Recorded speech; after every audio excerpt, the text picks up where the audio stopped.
You get up and howl about America and democracy. There is no America. There is no democracy. We no longer live in a world of nations and ideologies. The world is a college of corporations, inexorably determined by the immutable bylaws of business. The world is a business. And I have chosen you to preach this evangel. For all my free market healthcare robbing, stock stealing, retirement fund fucking with niggas. Fuck you little credit card scamming, jewelry stealing, crack selling, liquor store robbing motherfuckers. I learned about Ron Paul back in 2007. It was about the fourth debate when he came to FAU, which is in Boca. That was the school I was attending at the moment. When I heard him speak, it's like, did he really just say that? All right, so what's your name? My name is Wesley. All right, and who are you here to support, or what are you here to do? I am actually here because my brother and I started a non-profit sort of organization that actually tries to get kids involved in the political process. We call it Kids Rock the Vote, and it's based off of MTV's Rock the Vote. And what we do is we go around and we ask people some questions, and you know, about like sort of political issues that they are concerned with, and how they think kids can get involved. And then we post that on our blog and on YouTube, and we just try to get the message out to kids that it's important to get people to the polls and have them vote. Gotcha. So you deal with a lot of young people. Yes. So what kind of issues are common for young people to really care about from your experience? Well, I mean, I personally, as a Democrat, I'm very pro-choice on abortion and things like that. And I personally, I am pro-gay marriage, simply because I believe, you know, gays are people too. Everybody should have the same rights. Everybody was created equal. So when you say you believe in gay marriage, does that mean you believe like in a law being passed, or what exactly do you mean? I just think that it should be legal. I don't think that it should be, that marriage should be discriminatory. I mean, you know, everyone has equal rights, and you know, they really have the right to they have the right to their own sexual orientation. Yeah. So do you think that maybe it's the business of marriage maybe shouldn't just be in government at all? Maybe that's some more private contract? I think that is totally like religious business, and sort of really like just when two people love each other regardless of what their genders are, they are unified in marriage, and therefore I think that gay marriage should be legal. Gotcha. So what was the name of your organization again? Kids Rock the Vote. And you got a website or anything like that, or? Yeah, a blog. And it's I think it's just Kids Rock the Vote at Blogspot, maybe. All right, easy enough. All right, thanks. Yep. All right. So what's your name, sir? My name's Gerald Gaddis. And are you here to support somebody, or are you here to hand out this? I'm here to support Romney, but I have a tax policy that I've written and I'm trying to get promulgated here. It's called Strive for America, and you can find out the details at striveforamerica.wordpress.com. Gotcha. So what about Romney is appealing to you? I think he's been very successful in business and running the Olympics. He's a guy that knows how to get things done, and he will get things done. He's got real-world experience. So do you think that the position of president is really a business position? Do you really think that is what the qualifications are? I think it's a position of having to make decisions and having to make decisions quickly with all the information that's available. You might make a wrong decision, but you have to change course quickly. So what kind of decisions are you looking for him to make? Like, what exactly do you mean by make decisions? Well, there's a lot of, he's got to lead. There's systemic problems that we have. Our tax code, for instance, our corporate taxes are the highest in the industrialized world. Everyone else all the other countries are lowering their tax rates now. Canada, for instance, used to have much higher corporate tax rate. They've lowered it. It's much lower than ours right now. I'll give you an example. In March and April of this year, they are about 33 million people. They had 141,000 new jobs. We're 9 times bigger than them. We had about 220,000 jobs. They're kicking our butt.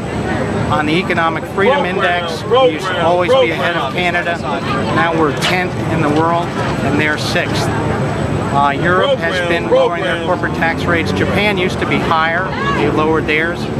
So we need to lower the corporate tax rate. I'm proposing to go from 35% to 24%. We have another perverse incentive for multinationals to, if they make corporate profits overseas, they owe U.S. taxes at the highest rate, 35%, plus state taxes, but they don't have to pay it. As long as they leave the money overseas, they don't have to pay U.S. taxes. So they have an incentive to keep that money, that capital, out of the United States permanently. So I'm proposing that there's a phased-in 10-year deferral.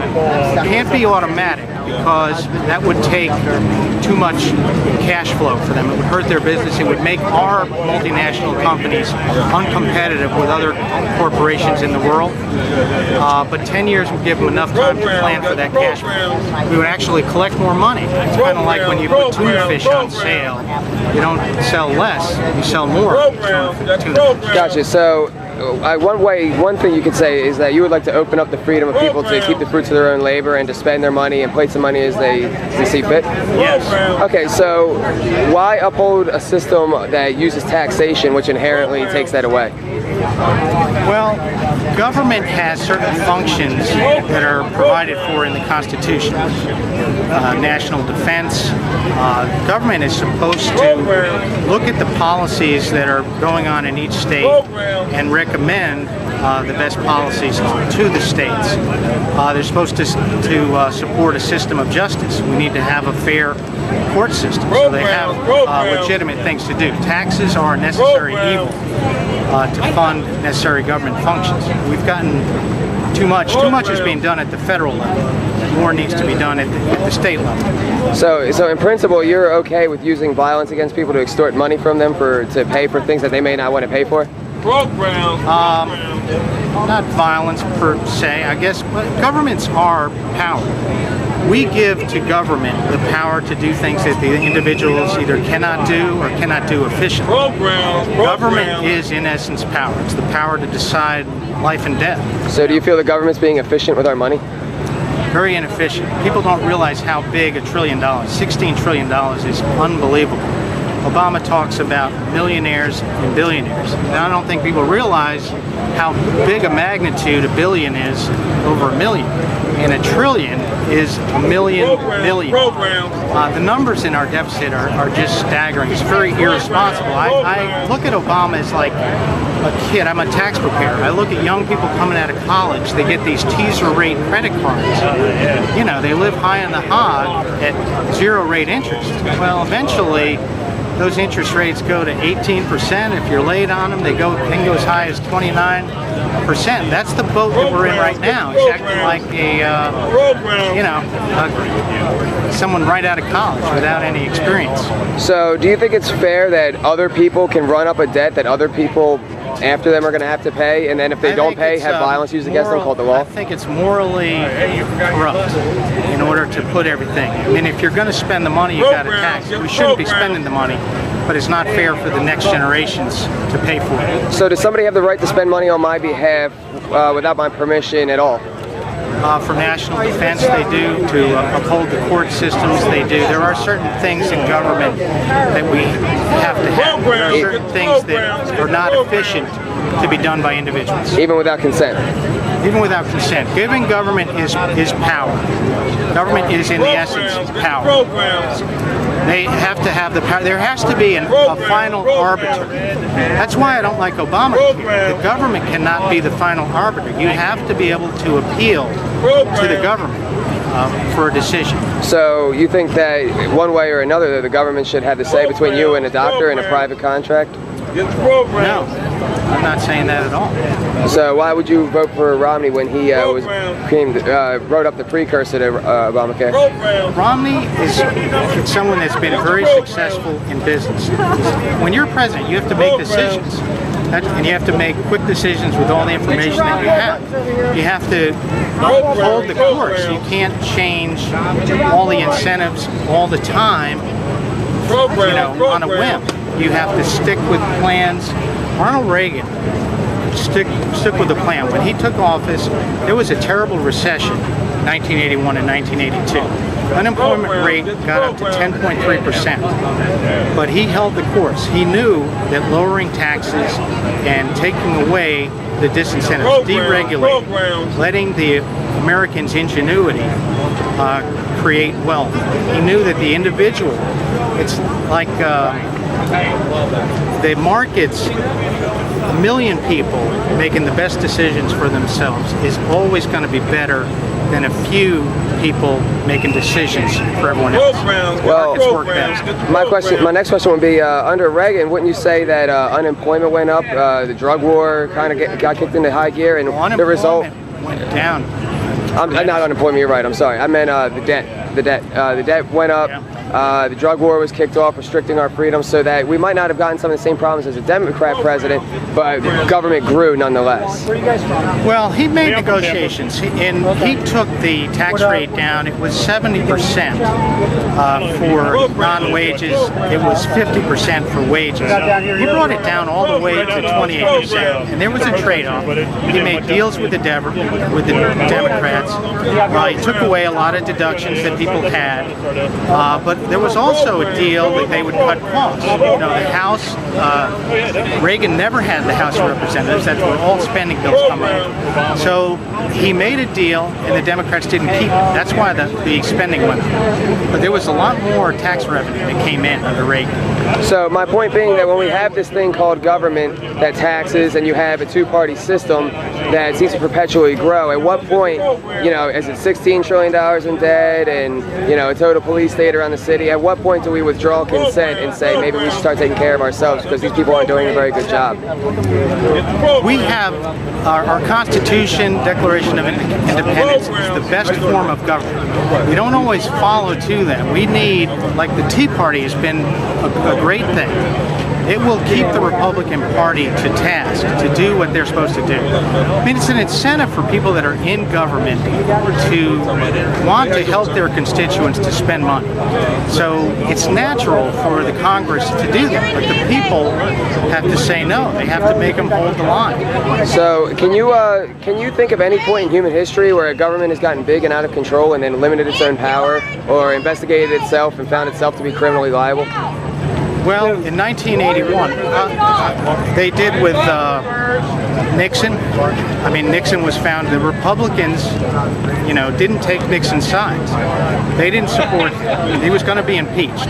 He had to resign. So that was one area where they did that. In 1981, we were in a terrible mess.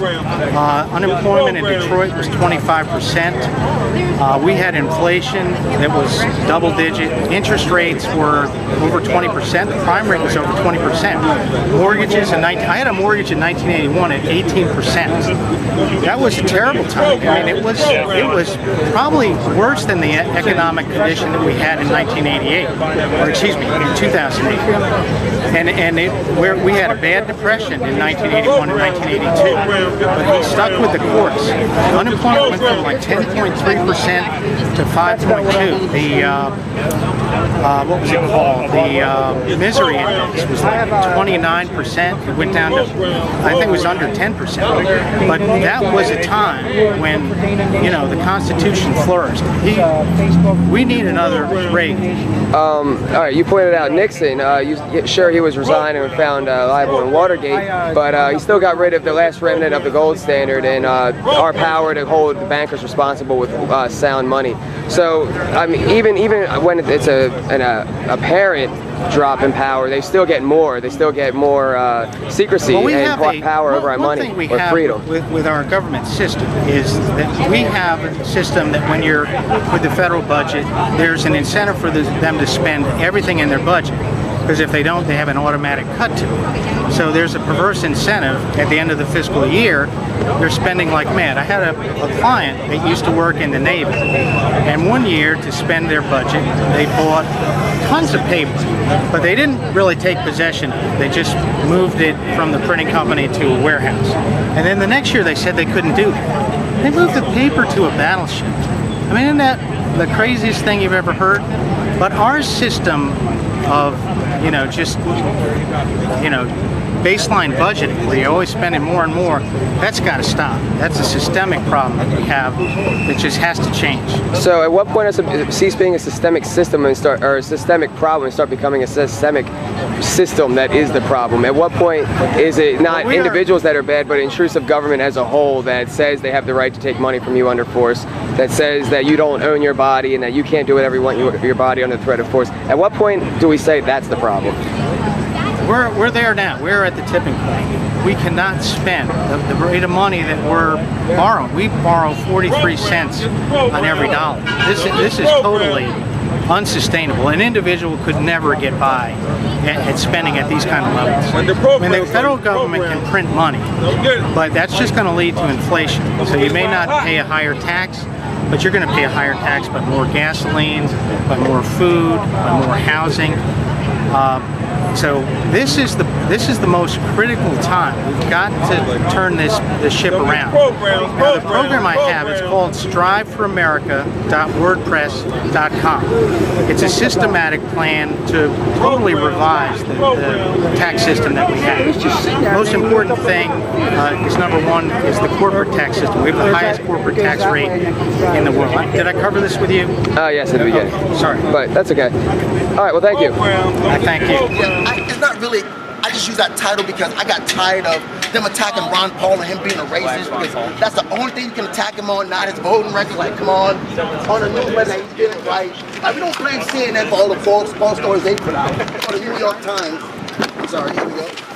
It says not for sale, will not sell my soul for what? I'm able to get out there and work. Like, I was laid off in January. By March, I was working 2 jobs. My wife then picked up a job herself because, my one source of income that was able to maintain our family, we had to, step it up a little bit and make cutbacks. People, go broke, in other words. What we do, we budget and make cutbacks. Why the government can't make cutbacks? Why they spend it with no cap? But yet they still want to police the world.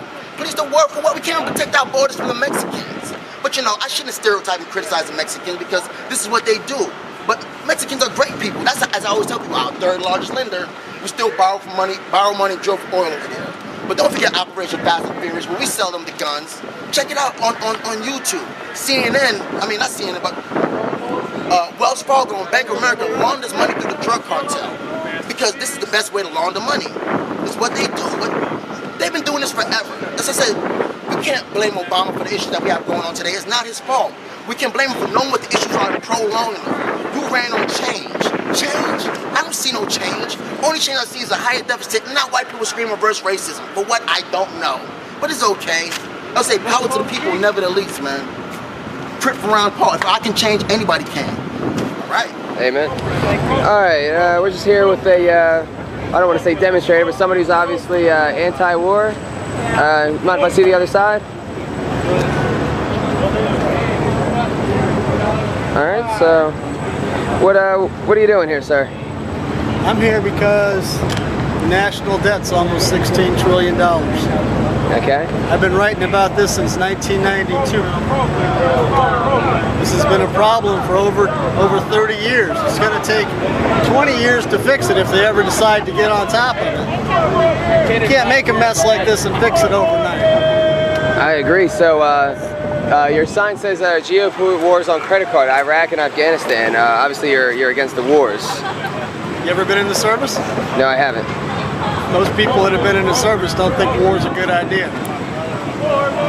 No, I would agree with you. But so would you say this is strictly a GOP thing, or what about maybe the military excursions that are going on from the government in general, whether it be Libya or Syria? The United States has service personnel in more than 66 countries. People need to figure this out. Why? Have you read the George Washington's farewell speech? Yes, I have. You're one of the few. It's amazing. He listed 5 things not to do. One of them, get involved in foreign skirmishes. Don't run your country in debt. You can't have morality without some sort of religious basis. We've thrown everything that he set out. Why do we do that? So you feel maybe the country is generally going away from the principles laid out in the Constitution? You got 30 million laws on the books. The Constitution was 6 pages long, including the Declaration, or including the the Bill of Rights. 6 pages for the Declaration of for our Constitution. NAFTA was 1,400 pages, and GATT's 22,000 pages. Article 6, paragraph 2 of the Constitution reads, all treaties supersede our Constitution. Those are treaties. You have a treaty that's 22,000 pages. People don't have a clue what's in it. It's 8 feet tall worth of paperwork and it's stacked upon itself. That's a problem. People need to wake up to what's going on. So there's a lot of, there's pretty much no transparency between us and the inner workings of our government. What do you mean by transparency? Like, we don't know what's going on with our government. We don't know how it operates. Like you said, NAFTA, we don't understand how our trade with other countries operate and things like that. These are legal obligations. Why would it take 22,000 pages to run something like the Global Agreement of Trades and Tariff, which when it was ratified became the World Trade Organization, and our own Constitution only took 6 pages? That's a problem. That's a problem. You shouldn't be writing stuff like that. And it should be read in its entirety so the people know what's going on. Yep. All right. That would stop that. So would you say you're as much against the military excursions under Obama, like Libya and stuff like that, as you are under a Bush? Playing in other people's countries has a tendency to backfire. It's backfired throughout the course of history. We backed Pinochet down in, I believe it was Chile, the dictator of Argentina. We made a mess down there. Noriega was our guy. Saddam Hussein was somebody that the Americans put in power. We need to stop dabbling, and when they kill these people, their kids grow up. There's a reason we're not liked in large parts of this in the world. All right, I would very much so tend to agree with you. Thank you. Thank you. Ryan?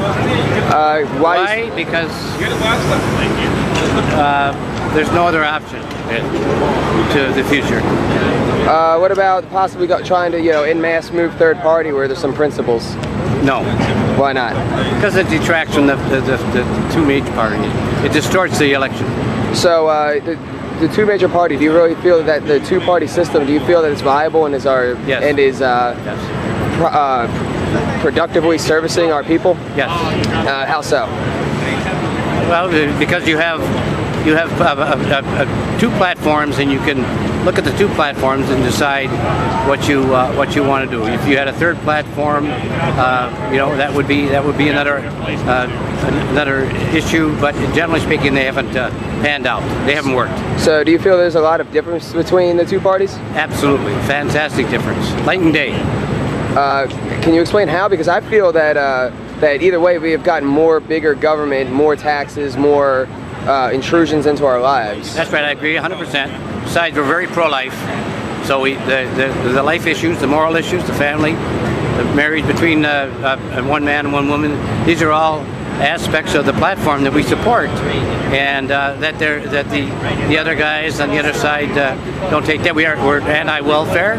We like the concept of helping people, and when they work for what they get. And we've gotten ourselves into a situation where we give people something, and it's very difficult to take it away. Once you give somebody something, it's hell to take it away. Okay, so now I'm not a Democrat or anything like that, but do you believe in the word tolerance? Yes. Okay, so do you use? I mean, I believe that the Democrats can run their campaign, and they can put out their views, and we have a choice, and that's it. All right, so you believe in tolerance, and obviously as a Republican you believe in conservatism with the views that you just said. Right. So would you say that it's conservative to vote and for government to use violence against people who don't share the same views you do. Violence meaning non-victim. If somebody commits something that is against your morals, even if they don't harm somebody, the force of law can be used against them. The law, the rule of law, whatever's law. I mean, I so heard the law. So do you believe in victimless crimes? Well, I'm not sure what you mean. Well, for example, let's say it's 2 o'clock in the morning and you run a stop sign and there's nobody there. Did you just commit a crime? Yes. Who's the victim? Doesn't make any difference. Why is that? Because it's a crime. The rule of law. So the rule of law overrides morals and tolerance. That has nothing to do with morals. I haven't said anything about morals. What's the moral aspect of running a red light at 2 o'clock? That's exactly my point. What I'm saying is that I think a crime would be violence in some manner against other. It's not crime so much. It's a law. That's all. It's not crime. So don't you feel that when laws are starting to restrict non-violent activity or normal human activity, that we're starting running red lights, normal human activity? No, I don't buy that. I mean, if it's who's it harming? What? Who is it harming at 2 o'clock in the morning? It doesn't make any difference. It's the law. Somebody, our people, passed the law, and that's the way they want it. So what if me as somebody... You don't smoke in buildings, you know? I mean... Well, that's different. No, it isn't. You know, you got a law that you don't smoke here, and if you smoke here, they can put you in jail, you know? Who's that harming? But somebody who owns a building, that's private property rights. I have the right to have somebody smoke in that building. No, these aren't the buildings' rights. These are rights that are coming upon us. This is what's going to happen. You know, they start slow and they gradually say you can't smoke here and you can't smoke here. I'm not smoking, but you can smoke here and can't smoke here. So don't you feel that's oppression if it's like public places and places? No. All right, so how is you voting for the force of law to put me in a cage if I smoke someplace public? How is that not violence? I didn't put you there, the law did. But I'm saying that your taxes pay for that law and your vote supports that law. Yeah. Okay. So how is that not violence? If I don't consent violence. to it? I don't view that as violence. I view that you broke the law. So if I were to be walking down the street with a cigarette in a restricted smoking area, and somebody were to take me and put me and say I owe them money, and if I didn't know the money, Is that ever happened? That's what police officers do every day, million times a day. You got to pay them off. They owe you money.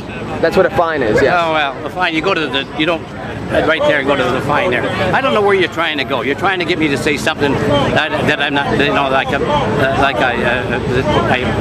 I approve repression of the masses. What I'm saying is, to do with that. Okay? Whether it's Democrat or Republican is irrelevant. I'm saying that these laws are getting so intrusive that we live in pretty much tyranny. Well, then we got to change the laws.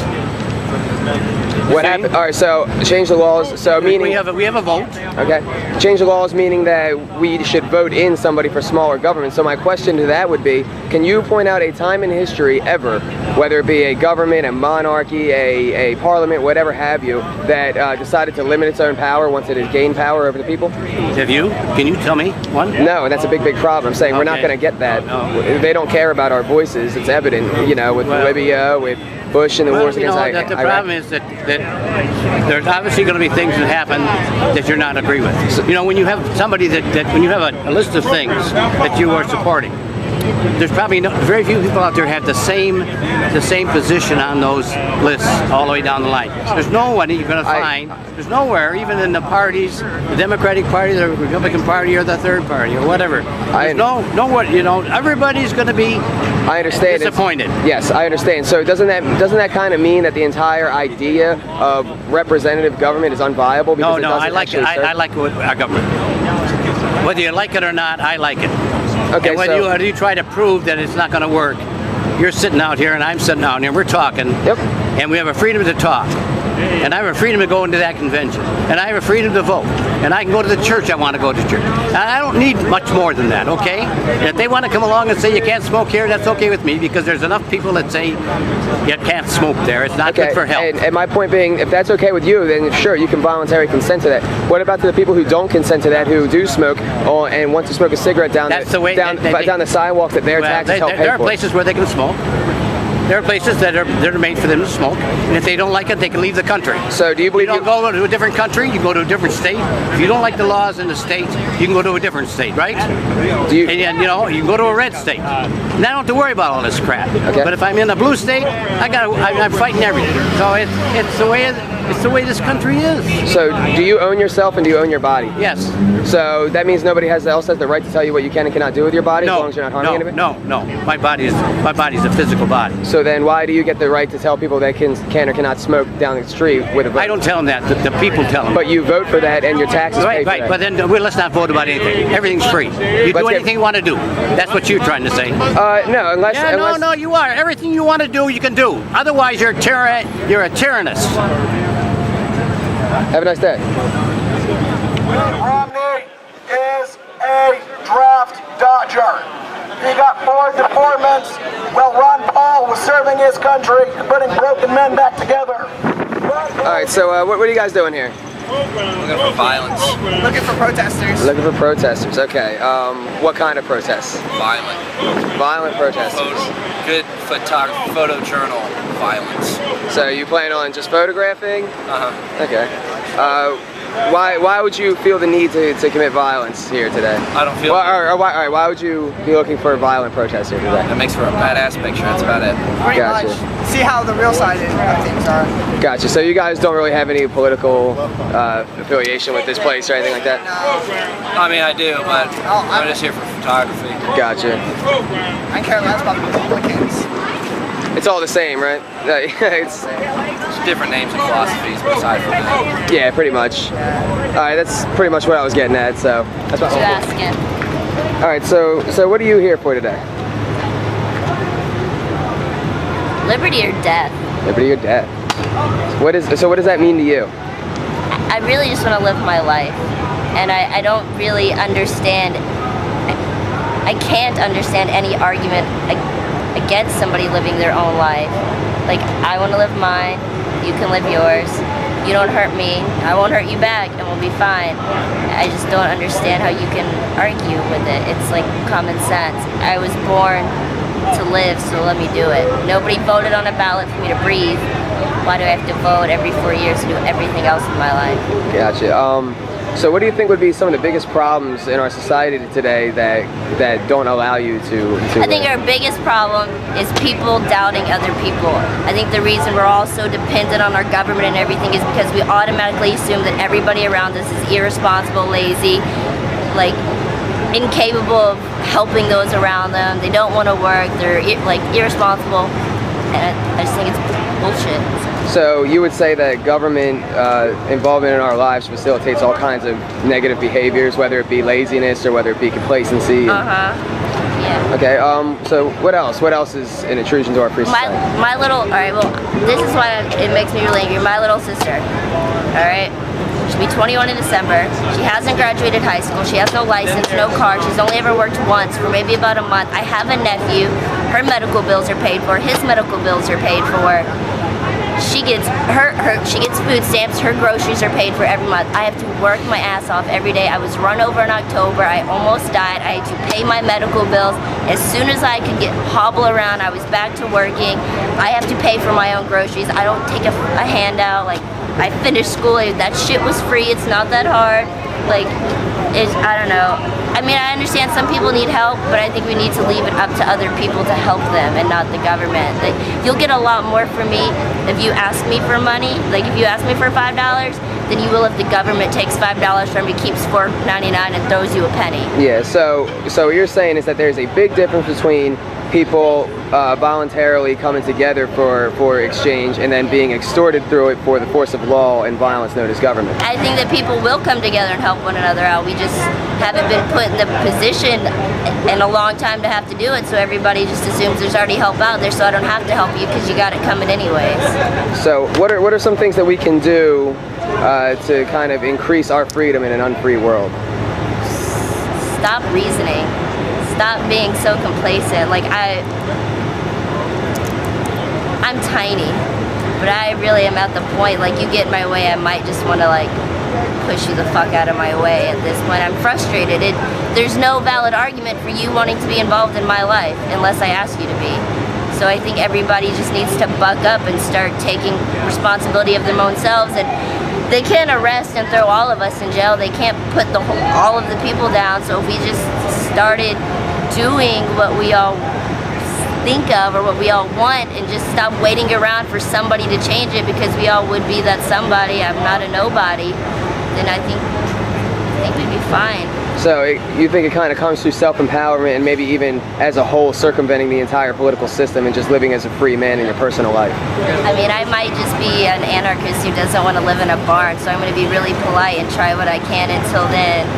So, but I really like, just get the fuck away from me, I'm going to live. And it's not that hard. If it gets hard, I'll go, like, really? Like, was this shit going on way back when? Like, go grow some fucking food if you're hungry.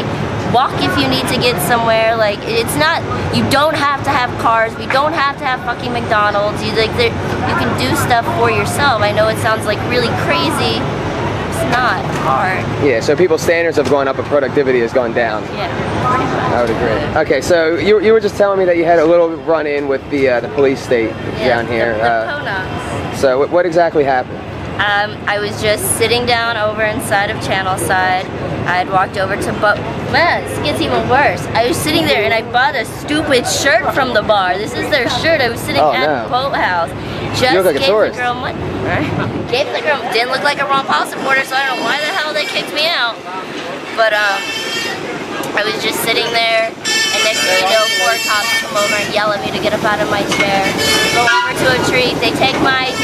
They write down my name and my address. They ask me if that's correct. They won't let me know why they're taking down my name and address. I ask them if it's going on record. They say no. I don't know if it was better for it to go on record or for him to have my name and address on a piece of paper in his fucking pocket. I have no idea where that went off to, who it went off to, what it was for. I wasn't really told why I was being asked to leave. I was just told that I was banned. I couldn't talk to the security guard. The cops wouldn't talk to me. They just kept yelling at me. And then finally, in tears, I just looked at them and told them to have a good night, to sleep tight, and walked off. Wow. And then I made it to the end with a smaller security guard who was like, who saw what the bigger one did and saw that it was unfair. And he was walking with me to try to get my name so we could talk to the property manager, whoever. And I had walked that distance alone by myself, and I stopped that all of like 5 seconds to talk to the other security guard, and I turned around and all the cops were right behind me again, telling me that I had to cross the street and that I had to leave. I didn't have my phone was dead. John had my car keys, so my keys were nowhere near me. It was dark, they had my book bag, my camera, it was just me, like crying like a little bitch, only because I was like purely frustrated and pissed off that I was being asked to leave for no reason at all. Well, just so you know, when they say it's off record, at least in normal circumstances, that's not true. There's always a record of any police interaction. That's what I thought. And so, was there any? I wasn't allowed to ask their name. I could not get one word out of my mouth. So they basically just ordered you around, and they didn't really give you any chance to settle it civilly. Exactly. And afterwards, like me crying, I couldn't figure out, even like when I woke up today, I didn't know if I was more ashamed of them, of myself, or of everybody that stood around me and watched it happen and said nothing. Like the whole situation itself, like as petty as it was, thoroughly pissed me off. Like it was like disheartening and discouraging. It violates your humanity. Yeah, shameful, because I of all people tell everybody that they need to buck up, and then when it happened, I tried really hard, and then and I'm a pending felon, so had I got arrested, I would have had a lot of complications getting back home. So I was trying, but I shouldn't be a pending felon anyways, because not like I did anything in the first place. Gotcha. All right, thank you.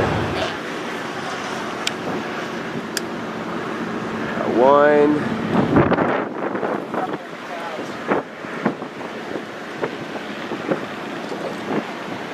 There it is. 2. There's a third one somewhere. Copies in the sky. All right, so what are you doing here today? I'm about to go into the convention with the Junior Statesmen of America. Got you. Nonpartisan group that is all around the country as high school students. Cool. So who are you supporting here?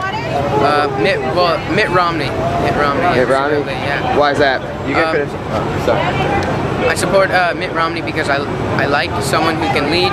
He can make us be successful as a country. He'll get us out of debt. So you feel it's a government's job to make you successful? Absolutely not, but he is a successful businessman, and he's been successful, and that mental attitude will make him successful in the White House. So what kind of things do you think he's going to do for our country that'll make him successful in the White House? He's going to inspire, dream, create. He's going to have us be the leaders of the United States. He's just going to have a really strong foreign policy. He's really knowledgeable about the nuclear security and nuclear proliferation, and he's got a good plan for the NPR in 2014. Overall, what Obama hasn't done anything that helps the foreign relationship. Yeah. So you feel there's a fundamental difference between Obama and Romney? Absolutely, especially regarding foreign relations. So you mentioned that he has a strong foreign policy. Strong foreign policy. So you're for any military action against Iran?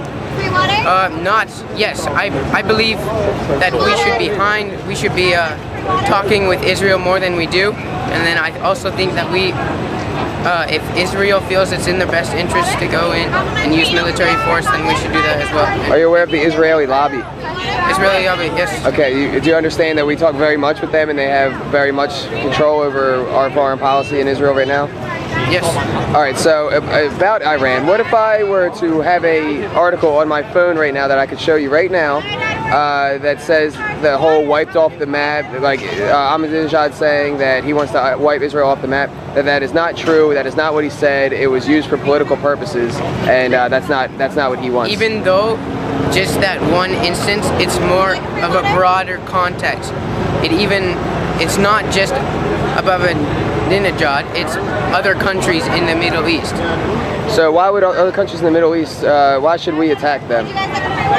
Because we care about our security, and if someone has nuclear weapons, we're not just going to leave it up to chance. That we're not going to put our safety in jeopardy. So why don't we attack Russia? Vladimir Putin just stole the election over there. Because Vladimir Putin has a Nuclear Proliferation Securities Act. He signed in 1999. Vladimir Putin, his country has very strong policies on the lockdown of loose nuclear fissile material. Yeah. So you would rather not attack Putin, who is said that he is an economic enemy of ours by circumventing the dollar and buying oil from Iran, even though the sanctions are going on, who stole the election, who has many nuclear weapons, but even you wouldn't attack him, but Iran, who has no weapon, has also signed the Nuclear Proliferation Treaty. Iran is not on the NPT. They signed it. Iran is using the NPT as a way to develop their nuclear program under securities. Just like they won't let the IAEA into their facilities, they're using the NPT. They actually have more than once. Yes, but not recently, and that's what we need. But they've also increased their enrichment facilities. Why do they need energy? They're in the Middle East. Oil is so cheap there. I just don't believe personally that they want it for energy. I think with them, they want to be the superpower in the Middle East. Are you familiar with the idea of peak oil? Peak oil? Yes. No, I'm not. Peak oil meaning that oil is not a renewable, like an immediately renewable resource. Peak would be at the point where you've used half of that resource, so no matter how much money, no matter how much drilling, no matter how much anything you do, you're never going to get back to the point that you were when you used before half of the product. So basically it's a depleting resource. So maybe that's why some countries would be looking into other forms of energy, such as nuclear energy? Nuclear energy is a very safe and clean energy. It's when the dangerous part about nuclear energy is when something like natural disaster, but other than that, it's a very clean energy form. So don't you feel that if we just maybe increased good relations with Iran and allowed them to have nuclear energy, that would drop the price of oil because it would increase, it would lessen the demand for oil over there, so the prices would drop? So are you saying that we should increase diplomatic solutions with Iran? Yes, they don't present it. They have, Yes. as of now, they don't Look, present any but we threats to our already national security. have diplomatics. We already are trying for diplomatic relations with Iran, but they are not allowing IAEA inspectors recently or any of our officials to inspect, check, or Okay, so and it's a deterrence to leave something to chance. okay, so do you believe that we have the right to tell people what to do with their energy policies, or any country has the right to tell any other If country? it pertains to our security, absolutely. But there's no threat to our national security right now. Yeah, but it's the potential for the security. So you believe in? So you I would believe rather be safe than sorry. So you believe in murdering possibly hundreds of thousands of people just to feel safe? I didn't say that. Well, what happens in war? Sorry? What happens in war? Defense. So what is defense? What is defense? Defending our freedom, our security, So, our country. for example, if I thought, obviously this is not going to happen, but if I thought, you know what, I think this guy in front of me right now is dangerous, I'm going to knock him out because I think he might be dangerous. Is that defense? Or is defense me punching you and then you punching me back? Yeah, but that's not, you don't have that thing of respect, I guess you could say. So who would be disrespectful in that case? The person who You just can't just assumed? be going down the wall and punching people out just because you think they might be dangerous. So how can you apply that to a personal principle but not to a national principle? Because it has to be explained inside empirical experiences. So do we have those empirical evidence that we should be doing these things to them? Doing what things? Like trying to restrict militaristically? Sanctions, you mean? Or are you... Sanctions or an attack on the nuclear facilities, murdering their scientists, anything like that. These are human beings. Okay, well, let me ask you this. Do you think it would be good for Iran to get the bomb? There's no evidence that they're getting a bomb. There's evidence that Yes, they're getting. There's yes, evidence there that they're getting is. nuclear energy. There is definitely evidence of Iran getting the bomb. They have increased enrichment by 25%. The fissile material is on the rise. There's definitely a connection. So there's no way that's for energy. There's no way. I don't think it's for energy. You don't think? For a few reasons. One reason is because they are in the Middle East. They're in oil heaven. It only costs like a few cents per bottle, or for a barrel of oil. Go brother, go brother. So why are these countries trying to get nuclear energies, especially United Arab Emirates? They're trying to, and other countries, they're trying to seek nuclear energy under the NPT's policies because they would like to have that ready just in case there's an unstable balance of power in the Middle East. Okay, so it's a security issue. So I would say that why would they want to pursue nuclear energy when they have oil? Is why would you only want to expand one good market? You know what I mean? If oil is not a renewable resource and it's something that they only have so much of, don't you feel that opening up the market to other sources of energy would actually lower the price of oil and then make it cheaper for us here back at home? Look, no. These people have oil and it's ready, it's accessible to them. Why would, if they have something, why are they trying to go get something else? You don't leave fish to find fish. In other words, if something's working, why do you end that and go to something else? Because you go for the future. Why that's what a free market is all about, is having choices. Why would you not want to? What if there was people over there who are in the market who say, oh, you know, I would like to power my home through nuclear energy, or power this through nuclear energy, or that, and they have a choice, maybe, and that's what drives the economy. That's what drives prices down, is competition. So why don't we allow for them to cheapen it there at home and increase their prosperity as well as ours in international? Cheapen it by. How would that cheapen the price of energy? Competition always drives prices down, because once you have competition, you have a choice. It's already at 5. It's already at so low already.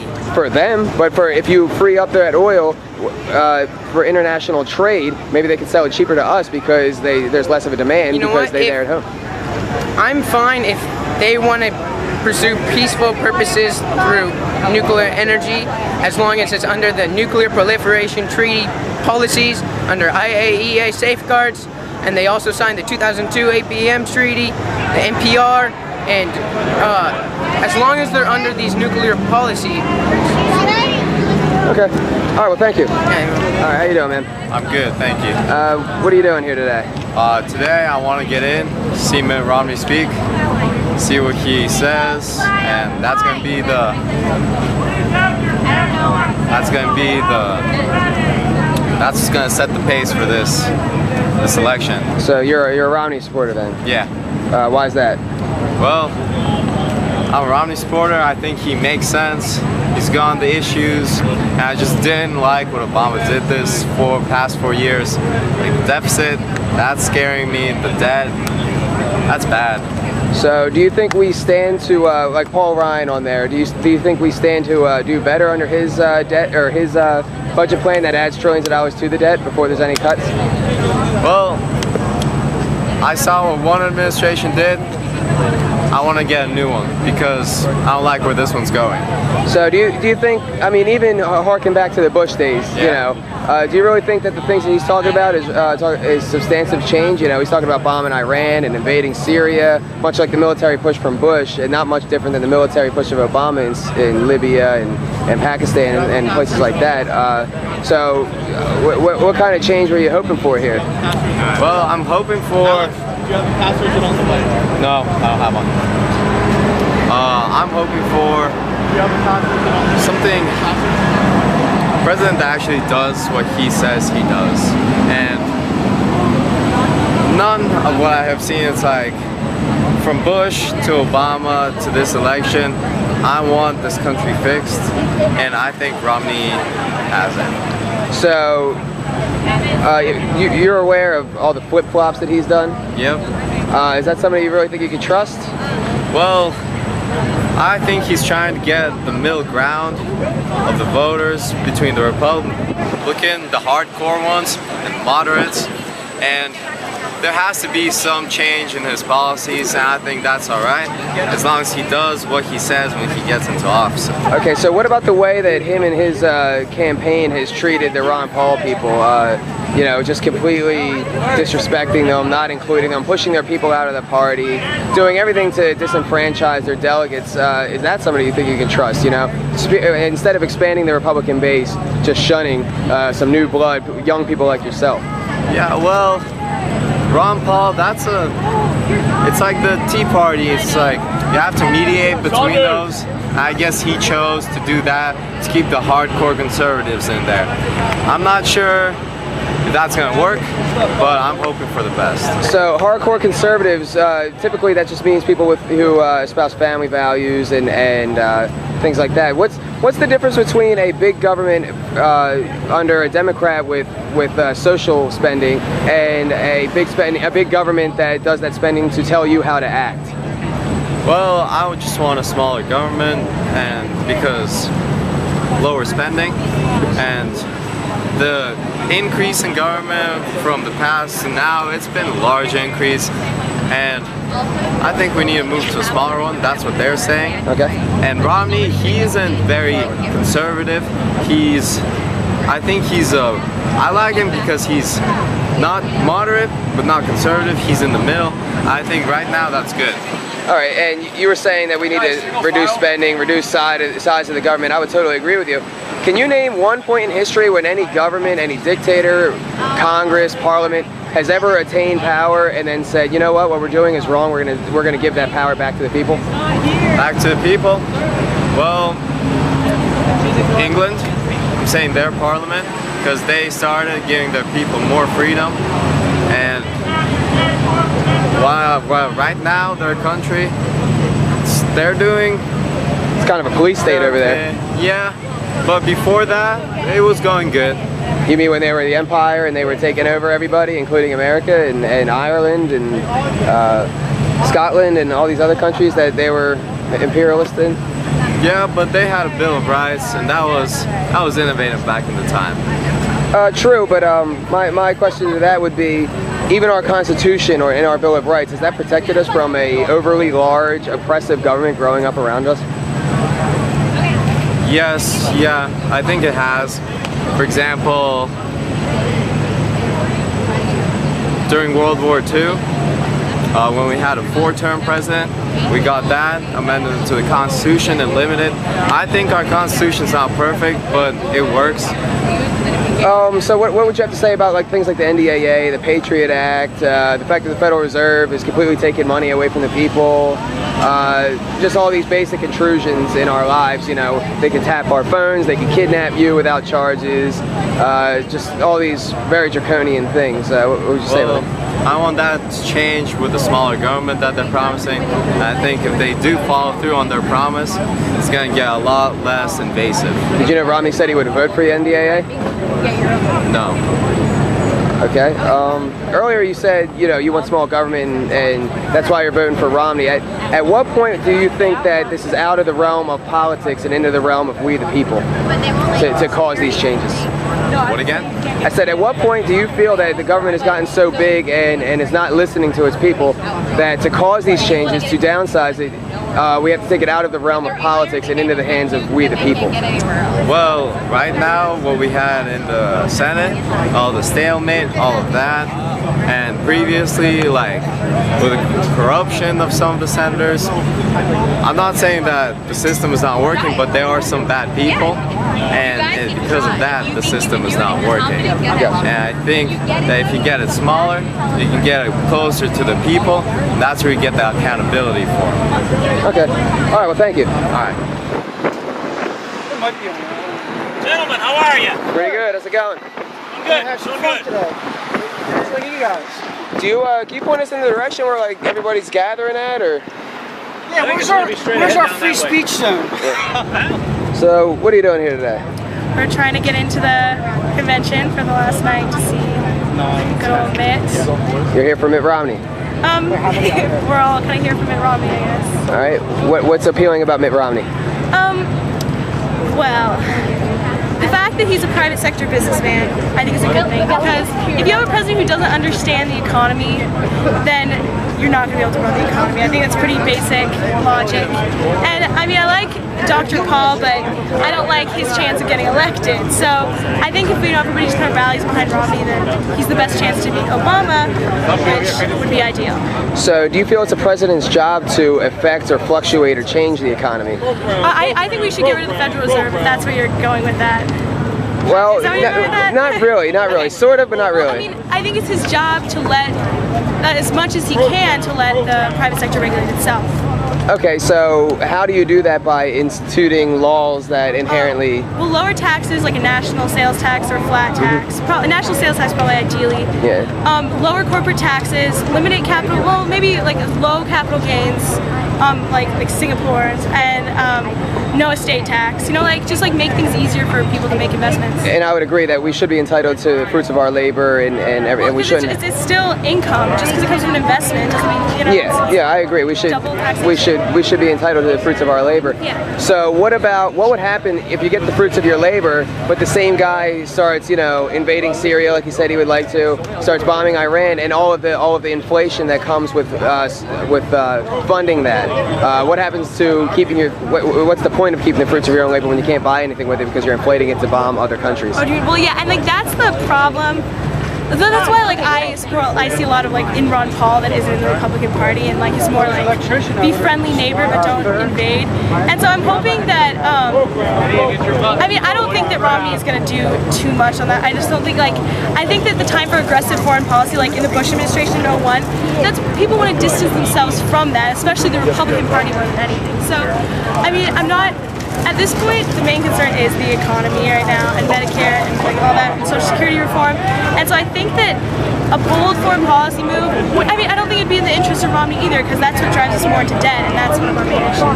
I feel like that's not going to be a problem. So, would you say that no matter what, like whether it's a Republican in Romney or a Democrat in Obama, that either way we're getting more inflation, we're getting more, even under the budget plan of Paul Ryan, we're getting trillions added to the debt off of proposed future in cuts if they're there.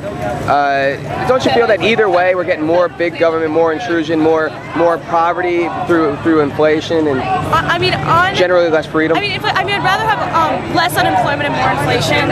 I mean, as long as if you can keep inflation low and like consistent, then I don't think it's as bad. So how do you keep inflation low when the only way that you fund anything is through a private central bank whose only job is to affect interest rates and print money? Well, that's why that's why I totally disagree with the idea of like the Federal Reserve, because like if you take what happened even just right after they instituted it, you just had panics because you can't like controlling like that monetary policy. I don't think it works, and so I think that like the best thing you can do is to stay as out of it as you can and let it cycle itself. So maybe we're in like a no-win situation. Is that? Well, it's gonna be like it's always gonna suck to get out of trillions of dollars of debt. Like it's never gonna be an easy way out. But I'm saying, how do you get out of that debt when you have a country that has moved all of its production offshore? So you don't produce capital. The only thing you produce is money, and when you produce it, you create inflation, which you can't pay back off, and you owe interest on, and then you're doing foreign policy that adds to that debt in the first place. No, and that's why I'm hoping that some smarter people than I can figure that one out. I think it's just kind of a baseline problem of fundamentals that are self-defeating. No, I mean like there's a lot of similarities in the Republican and Democrat parties that is a little unsettling, but I mean it's kind of like I guess lesser of evil situation, and what are you gonna do? Actually, honestly, here's what I would advocate. How do you feel about this? What if we just completely started to circumvent the entire political system? What if we stopped going to court, we stopped paying taxes, we stopped complying completely and totally? Anarchy? No, anarchy would be chaos. Well, I mean, anarchy gets a bad rap, but what if you're so uncertain about anarchy, what about the guarantee of violence that we have under and poverty that we have under government? I think that sounds a lot worse than the uncertainty of moving to a completely free market in all human interaction. Well, at this point, like our system has been how it is for such a long time. I don't think the answer is to get rid of all of it. You can rework certainly, like rework taxation, like fix a few things, like rework like our entitlement programs. You can reduce those, but I mean, I think it's kind of irrational to say we can get rid of all of it. Everything's going to be great. Like I think that'd be worse. I think there would be a transition, but my point. I see the idea, my point being that whether it's a Republican or Democrat, through all of history leading up to this point, we're getting bigger government, we're becoming more oppressed, being less free. So at what point is it, okay, you know what, we're oppressed and we're going to just not allow this anymore and just say no? Well, I mean, I think that the majority of our freedoms are still here. If the freedoms keep getting taken away, then yeah, that's inevitably going to happen. Actually, can I cut this short? Because I think that we're starting to get okay, sure. Stuff. But thank you. How you doing, man? You mind if I record? Are you with this group over here? Yes, sir. What's going on here? Trying to get Obama out, trying to kill our kids, abortions, and we are against them. So what's your stance on abortions then? I understand. I would like to hear your stance. He just told me. What you think about it? Oh, I think abortions are very bad. I think they are very bad. They're killing the youth and they're killing our kids. I think that I'm against it in everywhere. It's in the Bible. I'm against it. Okay, so I would agree they're very immoral. But do you think it's moral for you to vote for somebody to use violence against other people to do something that you deem immoral? I just, right now, I'm on abortion. You're killing our kids, you're taking away from our kids, and you're taking away from our So you're for making abortions illegal? No, I'm against abortion. You're for making them illegal? Yeah. Okay, so my question is, making them illegal meaning that you want a law passed that if somebody makes this choice, you have the force and violence of law used against them to put them in a cage. Do you feel that you have the moral precedent to pass laws that restrict anybody from making a free market decision? Yes.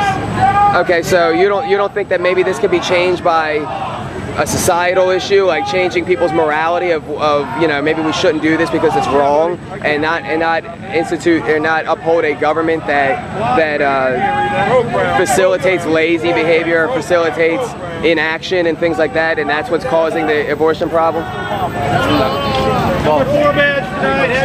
I'm good. Oh wait, the banksters? Oh God, I already know. Yeah. Yeah, I'm glad you know. Black Republicans. Excuse me. God forgive us. God forgive us. God forgive us. God have mercy. God have mercy. God have mercy.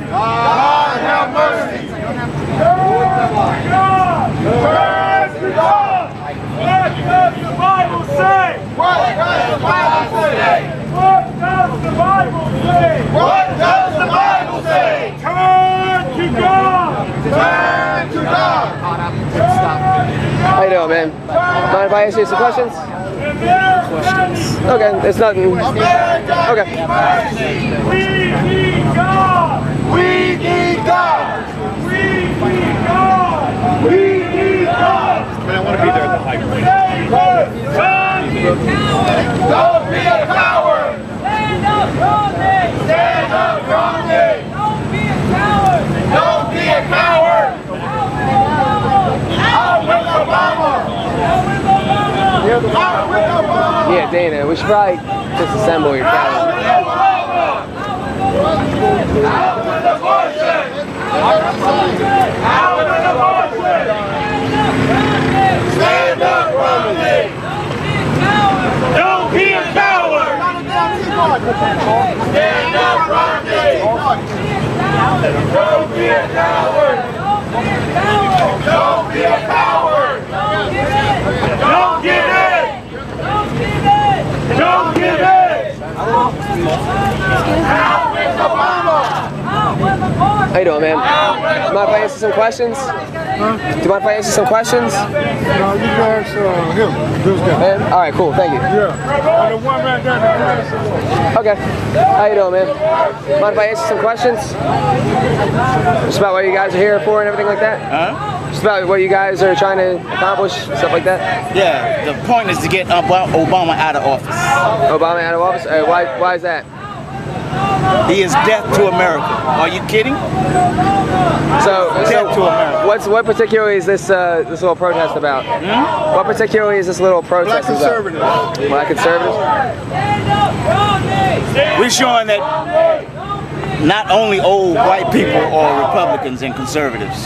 Okay. Yeah. So, what conservative meaning family values? Limited stuff like government, family values, Okay. believe in the Bible, believe in God. No taxes, no homosexual marriage.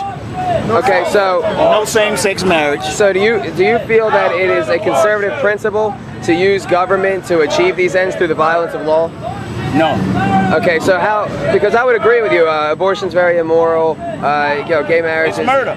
I would agree with you. I agree with you. So do you think that the way to go about causing this change is through the violence of law, or maybe we need to do something within our society to change the morality within the people? People need to wake up.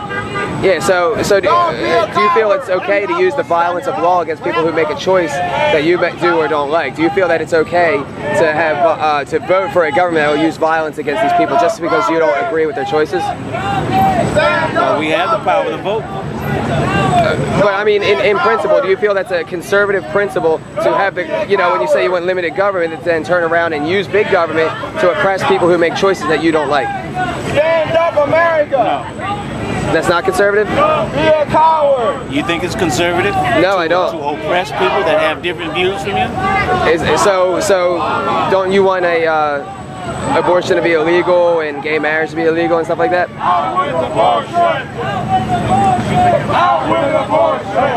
If the government sanctions it, the government is wrong, and the people will get punished for voting in that type of government.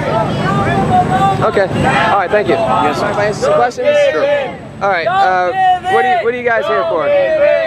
Don't be a coward. We want to bring awareness to certain issues in America, like same-sex marriage, abortion, the problem that we have with illegals, the budget issue, issues that we feel that the Democrats and the Republicans or the Tea Party are not telling America the truth, and not telling America the situation and how severe our situation is in America. Okay, so you want these issues to be illegal, like same-sex marriage, abortion, and stuff like that? We do not want them to be legal, no. I'm saying you want them to be illegal? Illegal, yes, yes. Okay, and you're a conservative? Yes. Okay, so conservative meaning small government? I guess conservative would mean small government, but one of our main issues on the government issues is, of course, the debt. We have right now $16 trillion debt. They're projecting as high as $26 trillion. That is obviously something that our country cannot cope with. In other words, if we don't get our debt in balance very quickly, then of course America will go down. I totally agree with that. We'll be totally bankrupt. We're basically bankrupt now because our debt exceeds our gross domestic product. Gotcha. Yeah, I totally agree. I'm all for end the Fed.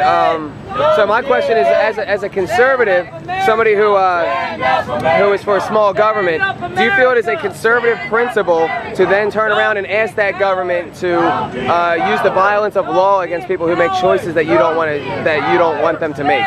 No, of course not. Okay, so then why would you try to pass laws for these things? Because don't get me wrong, I'm very much so against abortion, but I'm against using violence against people. So yeah, we of course are not promoting violence. I mean, that is why. Isn't that what law is? No, law is restrictions. Without law, we do not have a society. So we are wanting abortion to be illegal because we believe, of course, abortion is murder. Okay, so that's again my point. Violence meaning, and violence of law meaning that if somebody makes this choice that you voted for and funded through for your taxes, that if they make this choice, then they can be taken and put into a cage. Do you feel that's a conservative principle when you say you want small government to turn around and ask government to do these things to people? Well, I mean, if people break the law, they're normally not put in a cage. But of course, if they break the law, then of course there must be consequences to that action, and then they would have to suffer due process, of course. So you think we should use violence against these people that have abortions and are gay? I don't think we should use violence. I guess it depends on your definition of violence. If you are saying the simple arresting of someone is violence, yeah, then of course that's violence. I do not consider that to be violence. Okay, so how is that not violence for people who make a choice that doesn't affect you personally to be put in a cage? A cage meaning a prison cell, or being forced to be paid fines where if they don't pay them, they go into the same cage. Well, to me it's actually very simple. We live in a country, there must be rules and regulations, there must be laws. Those laws, of course, are no good unless there's consequences to those laws. So, but does that if you don't like the law, then of course you have to go through due process to try to change that law. But of course, if we break the law, there must be consequences. If we are not going to have consequences, then we don't need laws. So do we need laws for every menial human activity or everything that we might not agree with for other people? I think we definitely do not, no. But I think an issue, let's say like abortion, I don't believe that's a small issue. I don't either.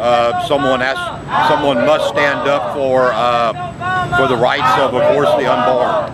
So don't you feel that maybe that is more of a societal issue, that we should be doing things to change the minds of these people, of the morality of these people? I think definitely. I think definitely that would be, of course, much better. I believe the law is not necessarily invalid. I agree with you absolutely that, of course, people need to understand and have a mind change, have a heart change, and understand what abortion is. Then, of course, if they would do that, then we would not need a law. That's absolutely correct. So if this is a societal change in people's minds, can you think of anything historically where using the violence of law actually changes people's morality, or do they just not do these actions for fear of persecution? Right. Basically, they just don't do the actions for fear of persecution. I don't believe that in general. I believe in general, laws do not change the heart, of course.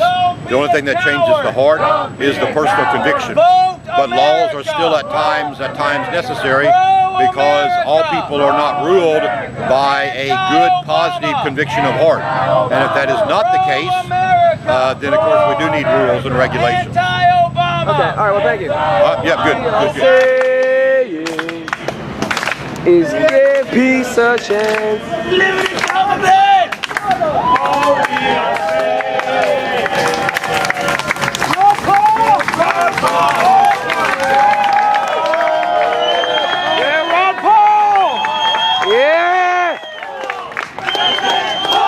President Paul!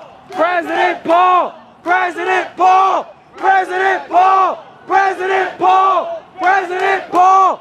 President Paul! President Paul! President Paul! President Paul! President Paul! President Paul! President Paul! President Paul! President Paul! President Paul!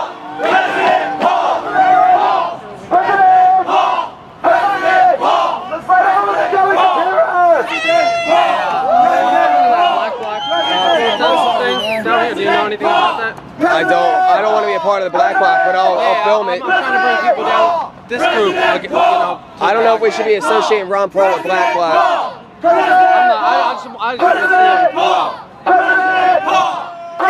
Here. Here we go. I'm Charles Kreitz. I'm from Detroit, Michigan. I'm an alternate delegate. I have been blocked from the floor by the Republican National Convention. They're working on my credentials as we speak. We will overcome. We're not going to give up. And I want to thank all of you Ron Paul people for being polite and respectful. When I asked you to put the megaphones away and stop the chanting down there, you did it. Dr. Paul wants us to be respectful and polite. And guys, I'm so proud of you. For those of you on YouTube, I'm Charlie Coon. You can look me up on the Ron Paul Volunteer. I spent the night in jail in Louisiana for Dr. Ron Paul. Yeah. Thank you.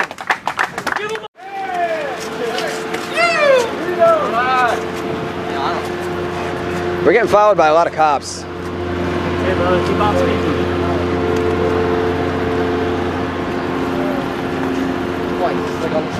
Dude, this is weird.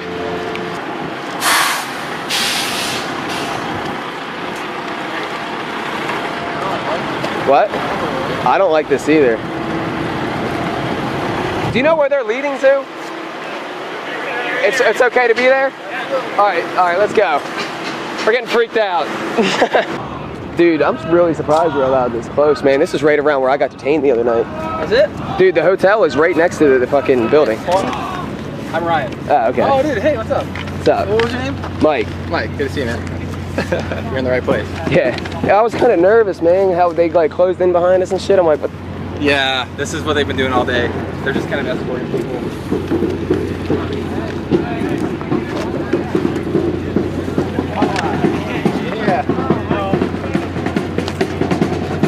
That's pretty sick.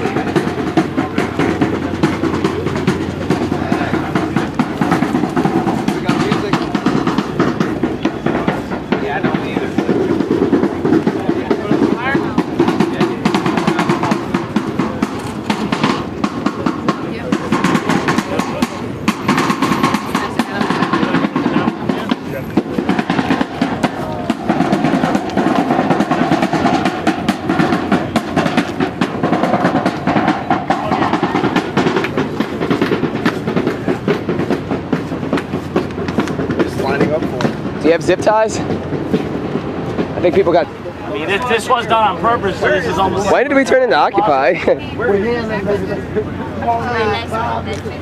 I hear one mic check, I'm fucking out of here. Anybody need... See what's going on. Just Wait, there's a delegate there? Well, I mean, we're walking as close as we can get. And hopefully catch people walking in and out and stuff like that. No, there's a lot of them. Cool. You'll see them. Yeah. Well, you'll see in the park. And have fun with the cops, if nothing else. You know? Yeah, exactly. All right, can somebody fill me in on what exactly is going on right now?